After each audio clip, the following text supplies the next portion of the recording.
Vote দেওয়ার জন্য যায়। কারণ গত 16 বছর তো ভোট দেওয়ার পরিবেশ ছিল না, কিন্তু মা বোনরা কিন্তু ভোট দিতে আগ্রহী।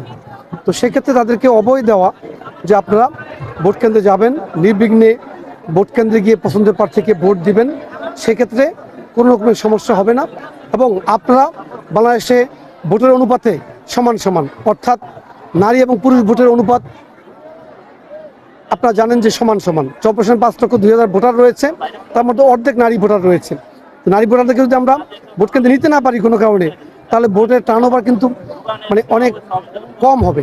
এই জন্য মা বোনদেরকে সচেতন করা, তারা যাতে ভোট কেন্দ্রে যায় এবং তারা তাদের পছন্দের প্রার্থীকে ভোট দেয়। নারীদের সবচেয়ে গুরুত্বপূর্ণ বিষয় হচ্ছে তাদের মর্যাদা।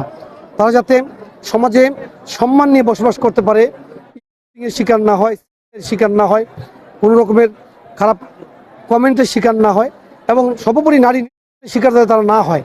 এর জন্য বিএনপি সবসময় সোচ্চার ছিল, সচেষ্ট ছিল, এবং বিএনপি নারী নির্যাতন বিরোধী আইন করেছে। প্রথম জিয়াউর রহমান সাহেব, তার হাত ধরে নারী নির্যাতন বিরোধী আইন হয়েছিল, শিশু নির্যাতন বিরোধী আইন হয়েছিল।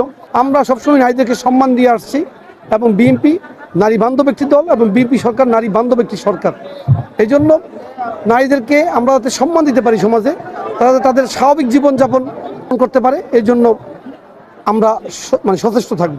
অনেক গুরুত্বপূর্ণ, কারণ প্রত্যেক ভোট কেন্দ্রে যে বুথগুলো রয়েছে, প্রত্যেক বুথে নারীদের মধ্য থেকে এজেন্ট থাকবে। কারণ নারী ভোট যারা দিতে আসবে তাদেরকে চিহ্নিত করার জন্য নারী এজেন্ট লাগবে। তো এই জন্য তারা এই ক্ষেত্রে দায়িত্বশীল ভূমিকায় অবতীর্ণ হতে হবে তাদের।